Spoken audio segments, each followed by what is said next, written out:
ओम शांति। हम स्वयं को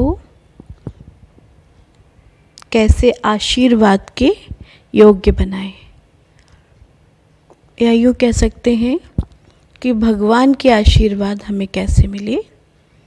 बाबा ने कहा 3 सर्टिफिकेट लेने बच्चे, एक तो स्वयं को संतुष्टता का, दूसरा है बाप की संतुष्ट हमसे, भगवान संतुष्ट हो, तीसरा परिवार। अब बात आती है, पहला तो स्वयं संतुष्ट। स्वयं से स्वयं कैसे संतुष्ट रहेंगे? भगवान हम में क्या देखना चाहता है? क्या मैं स्वयं से स्वयं संतुष्ट हूँ?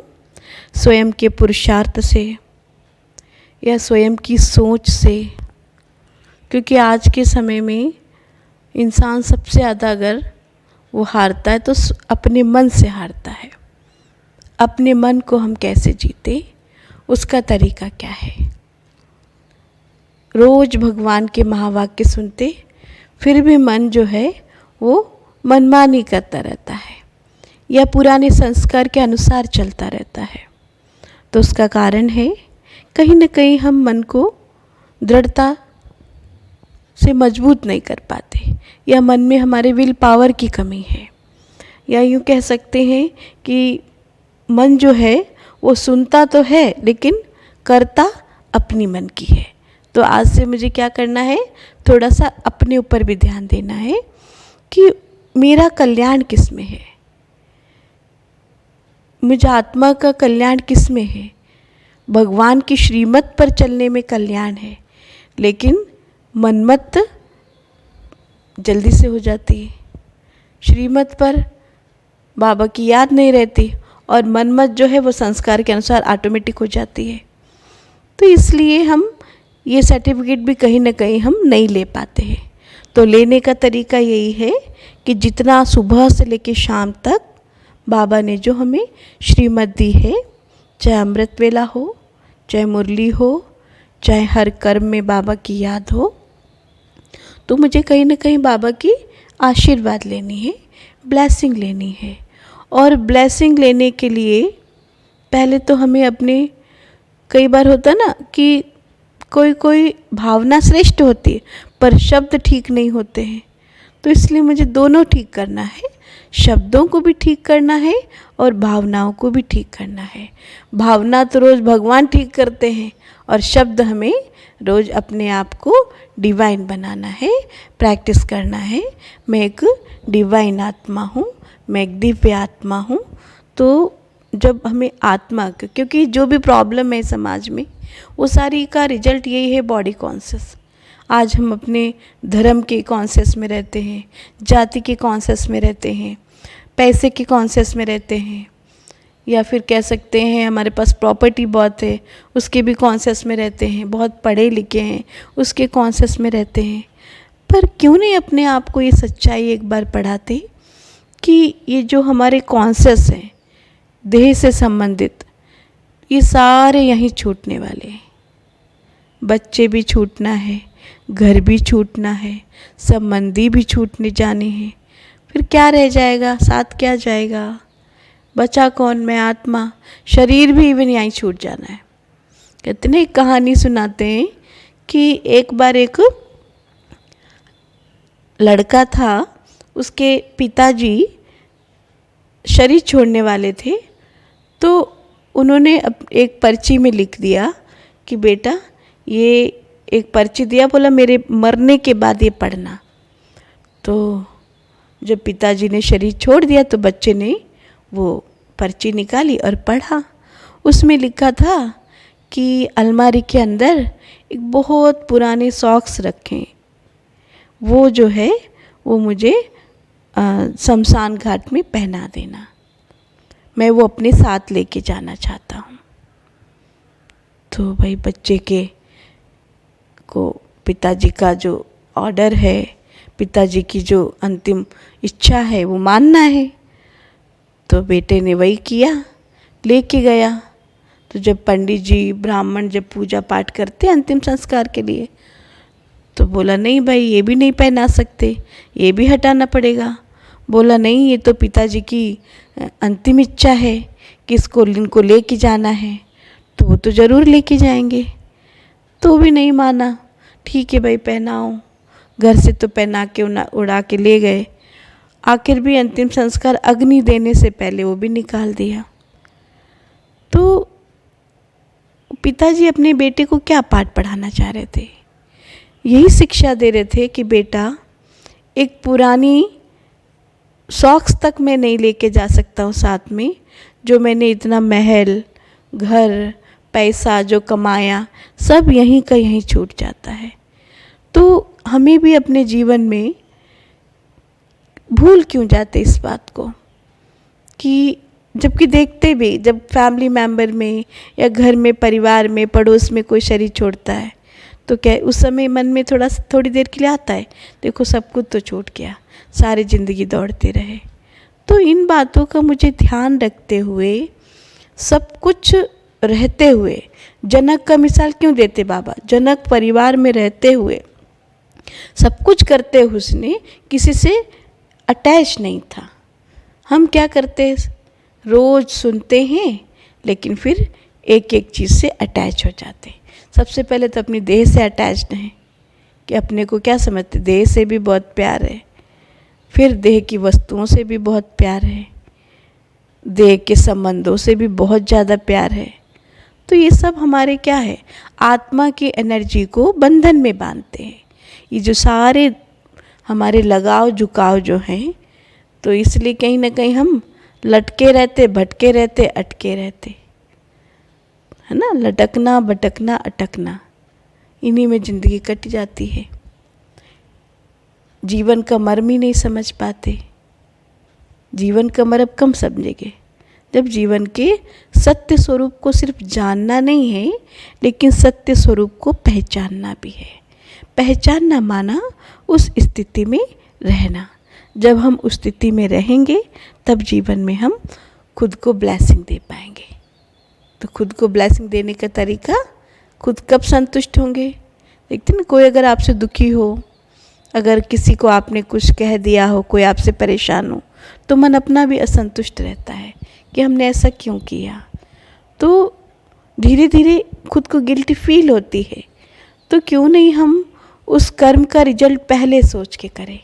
अगर पहले सोचेंगे तो हम उसके कर्म के प्रतिफल से बच जाएंगे, कर्म से हमारी सेफ्टी हो जाएगी। क्योंकि कर्म क्या है? बीज है। बीज जो डाल रहे हैं वो अभी नहीं फल के, भाई कोई भी देखो दुनिया में बीज डालते हैं, तुरंत थोड़ी ना फल निकल के आता है। बीज डाला आज, फल निकलता है कोई 10 साल बाद, जब भी निकलना है तो। लेकिन हम कर्म रूपी बीज बोते हैं तो उसको तुरंत चाहते फल मिल जाए, जबकि वो तुरंत तो फल मिलता नहीं है। फिर सोचते मैंने तो अच्छा किया, क्यों नहीं मेरे साथ अच्छा हो रहा है। तो हम जीवन में संतुष्ट तभी होंगे, अच्छा तभी होगा जब सिर्फ आप अच्छा अच्छा अच्छा करते चलो और अच्छा अच्छा बोलते चलो। कम से कम बोलना तो सीख जाएं, हम अपने शब्दों को परिवर्तन करें। अच्छा अच्छा बोलने से भी क्या होगा, अच्छे ही वाइब्रेशन फैलेंगे, वातावरण में जाएंगे। कहते जो आप बोलते हो उसका भी चारों तरफ, शब्दों की भी एक एनर्जी होती है। तो इसलिए जब हम श्रेष्ठ बोलेंगे, पॉजिटिव बोलेंगे, तो वो एनर्जी क्या होगी, हम तक वापस आएगी और आत्मा हमारी शक्तिशाली होगी। जब आत्मा शक्तिशाली होगी तो परमात्मा की याद ऑटोमेटिक आएगी। और जब भगवान की याद आएगी तो बाबा कहते हैं कि जब भगवान से प्यार होगा तो जो श्रीमत है उस पर पूरा चलेंगे, तो परमात्मा दुआएं भी स्वतः मिलेंगी। और जहाँ परमात्मा दुआएं हैं वहाँ ब्राह्मण आत्माओं की दुआएं, परिवार की दुआएं भी आएंगी, स्वतः आने लगेंगी। तो इसलिए परिवर्तन की सारी जो मेहनत है वो खुद पे करनी है। जितना हम खुद को बदलेंगे उतना हम विश्व को भी बदल सकते हैं। आज देखिए विश्व को परिवर्तन करने के लिए हम कितनी मेहनत करते हैं।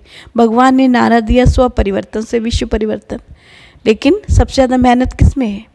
बाहरी रूप से तो बदलना नहीं है कि भाई घर बदल दिया, रूप बदल दिया, रंग बदल दिया, नहीं, लेकिन हमें आंतरिक रूप से अपनी मानसिकता को बदलने की बात है, अपनी मनोवृत्ति को बदलने की बात है। इसके लिए रोज़ भगवान हमें पढ़ाई पढ़ाता है, शिक्षाएं देता है रोज़, कि बच्चे इन शिक्षाओं को जब रोज़ अमल में लाओगे तब जीवन में सुधार होगा। तो मैं समझती हूँ कि ज़रूर हमें रोज़ इन बातों का अगर ध्यान रखेंगे तो जीवन में अच्छे से परिवर्तन आता जाएगा। जी हाँ जी, बिल्कुल परिवर्तन भी आएगा जीवन में, और परिवर्तन की प्रक्रिया धीरे धीरे हो सकती, स्लो हो सकती है, लेकिन आप देखिए फर्स्ट डे से, जिस दिन हमने आत्मा का लेसन लिया उसी दिन से हमारे जीवन में परिवर्तन शुरू हो जाता है, और आगे हम फिर और कंटिन्यू करेंगे। ओम शांति।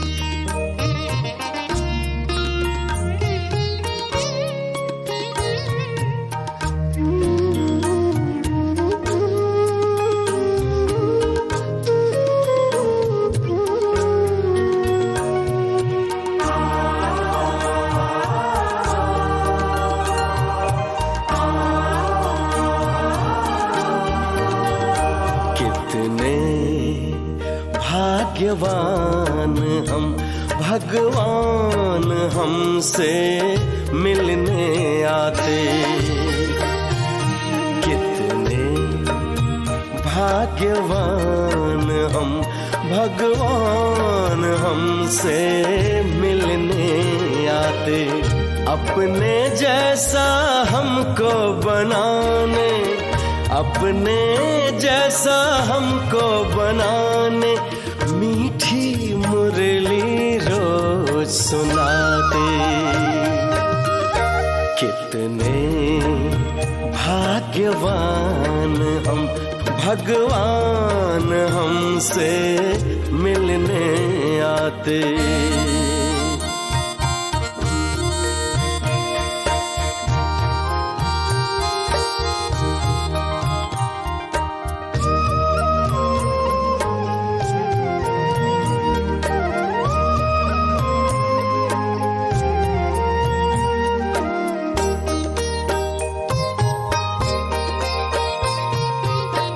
अनजान थे, अज्ञानी थे, फिर भी था हमें बड़ा अभिमान।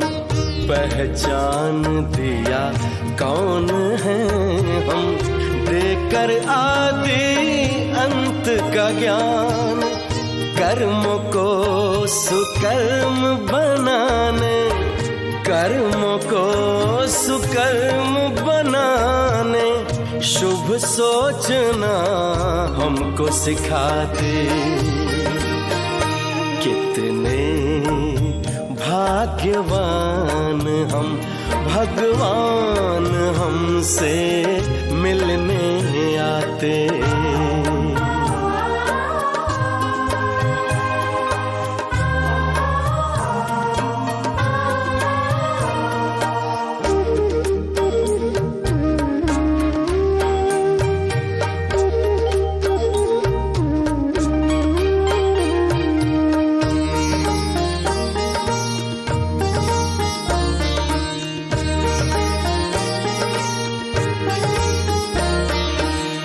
हम बच्चों के खातिर परम धाम को छोड़कर,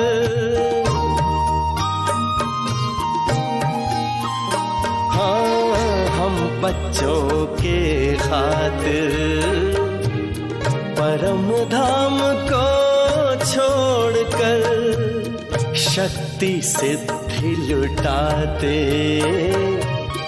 मधुबन में वो आकर ऐसा प्यारा पिता हमारा, ऐसा प्यारा पिता हमारा, वाह बच्चे वाह गीत गाते।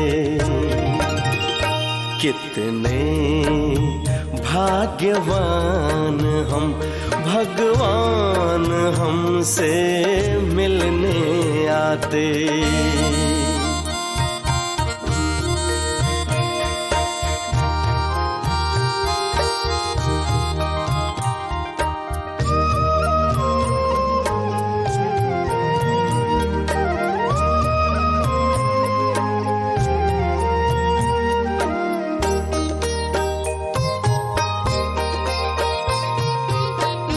भोलेनाथ बन प्यार लुटाते, शिक्षक बन वो शिक्षा देते, सद्गुरु बन मंत्र देकर मानव से हमें देव बनाते, बनकर बिंदु स्नेह सिंधु की, बनकर बिंदु स्नेह सिंधु की बाहों में हम समाते।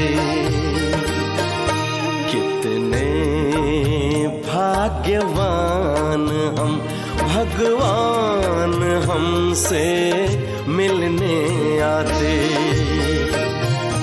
कितने भाग्यवान हम, भगवान हमसे मिलने आते।